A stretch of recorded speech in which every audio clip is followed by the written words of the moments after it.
fam, welcome back to the channel. Now get ready because today's tea is hot and a little shocking too. We're talking about two of the biggest queens in music, Beyoncé and Mariah Carey. We all know how much Beyoncé has been praised for her vocals, her style, and her boss moves in the industry. But what if I told you that the same woman she once called her idol may have been pushed out of the spotlight by Beyoncé herself? Let's take it back real quick. Did you know that Beyoncé used to be a huge fan of Mariah Carey? Yep, it's true. Beyoncé once said that hearing Mariah's song Vision of Love as a kid was what made her want to sing. She said she didn't understand how Mariah could hit so many notes in just 1 or 2 bars of music. She was completely inspired and even started practicing those same kinds of runs and notes in her own music. And if you've seen some old interviews and clips, it's clear that young Beyoncé loved Mariah Carey. She was totally starstruck and even said Mariah's voice came from God. She admired her so much that she said seeing Mariah sing in church gave her chills. So how do we go from Beyoncé being Mariah's biggest fan to people accusing her of trying to erase Mariah from the music game? Well, this is where it gets messy. Fans are now saying that Beyoncé may have used her power and popularity to quietly push Mariah Carey to the side. Some people are pointing out that Beyoncé has been accused of doing this kind of thing with other artists too. It's all alleged, of course, but the timeline and the whispers from behind the scenes have people raising their eyebrows. Here's the wildest part. Jennifer Lopez is the one allegedly spilling this tea. Yep, the same J.Lo who's had her own long history of drama with Mariah Carey is now being linked to the rumor that Beyoncé helped take Mariah out of the spotlight. We know, it sounds like something straight out of a Hollywood script, right? But wait, there's more. People started noticing that Beyoncé didn't just look up to Mariah, she might have copied her style too.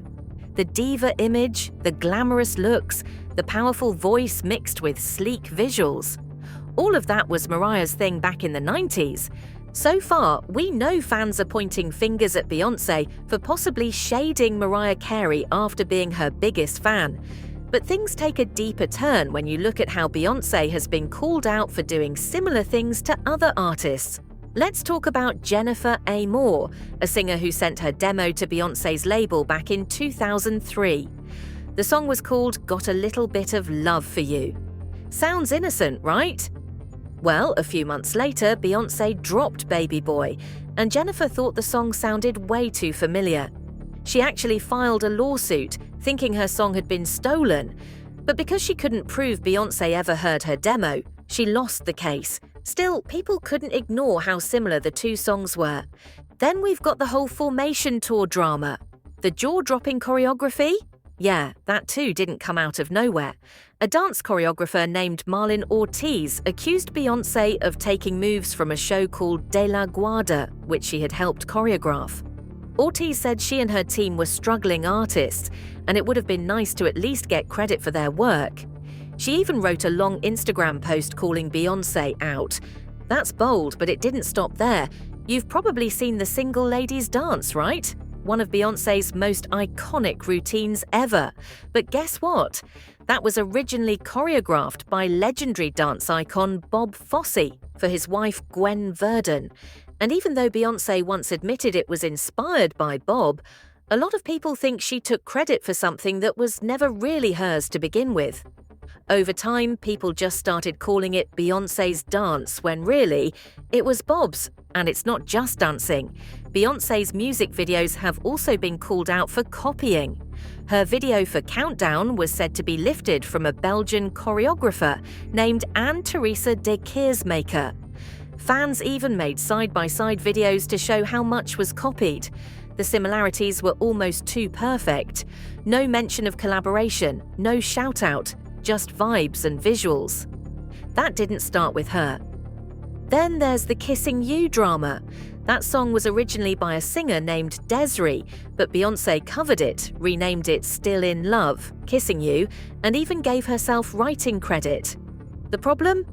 She didn't get official permission to use it the way she did. Desiree had to step in and take legal action, asking for the video and song to be removed. That's not just messy, that's major. And finally, the one that really has fans talking, Amerie. If you don't know her, she's the artist behind One Thing, a go-go inspired hit from the early 2000s. She worked closely with a producer named Rich Harrison, and together they built a sound that was fresh and exciting. But when they sent it to the label, rejected, over and over again. The label didn't get it, or so they said. Not long after, Beyoncé drops Crazy in Love, also produced by Rich Harrison, and it had a very similar feel. Go-go drums, funky horns, and all. Beyoncé even said she wasn't sure people would get the sound, which is strange because that's exactly what Amerie said the label told her, that they didn't get it. So now people are wondering, did Beyoncé take Amerie's whole sound and use it to push her out of the way? Did she hear what was being built for someone else and decide to take it and run with it? And if that's the case, what does that say about how she may have treated Mariah Carey? Let's keep going because this story just keeps getting deeper and messier. We already broke down how Beyoncé has been accused of borrowing from other artists, from Jennifer Amer to Amerie, and how her inspiration might have crossed the line. But now, we're digging into some of the oldest and most savage drama in pop culture history. Yep, we're talking about the real reason Mariah Carey said she doesn't know Jennifer Lopez, and how all of this might be connected to Beyoncé too. So here's the deal. Back in the early 2000s, Mariah Carey was working on her film and soundtrack Glitter.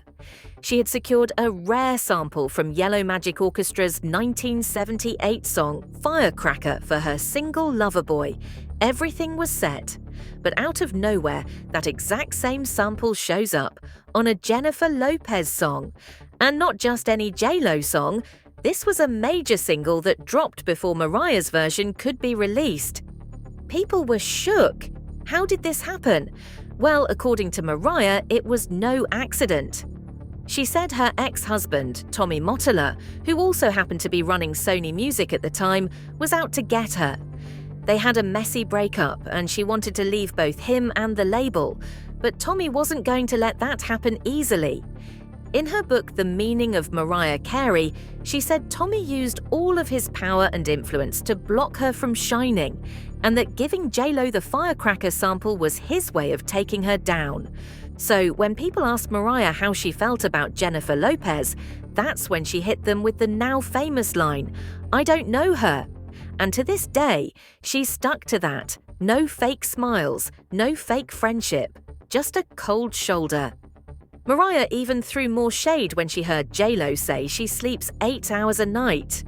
Mariah clapped back saying, "If I had the luxury of not having to sing my own songs, darling, I'd do that too." Phew, the mic was dropped.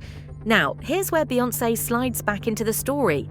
Some fans are saying that J.Lo speaking out now about Mariah being sabotaged could be her way of making peace with MC. But if that's true, why is she also putting Beyoncé's name in her mouth? Is this just J.Lo stirring up drama to get back in Mariah's good graces? Or is she trying to take Beyoncé down a few pegs while the timing feels right? And what about the rumors that Beyoncé may have played a part in slowing down Rihanna's career? Or even Normani's? Whenever people ask why Normani hasn't reached the stardom she clearly deserves, Beyoncé's name pops up in the mix. Is it all just fan speculation, or is there some truth to it? With all of these claims stacking up, from old-school sabotage to new-age rivalries, it's getting harder and harder to ignore the patterns.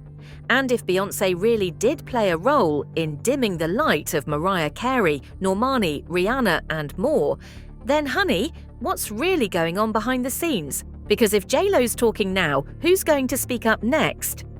Stay glued, share, like, and subscribe. The next bombshell might be even bigger.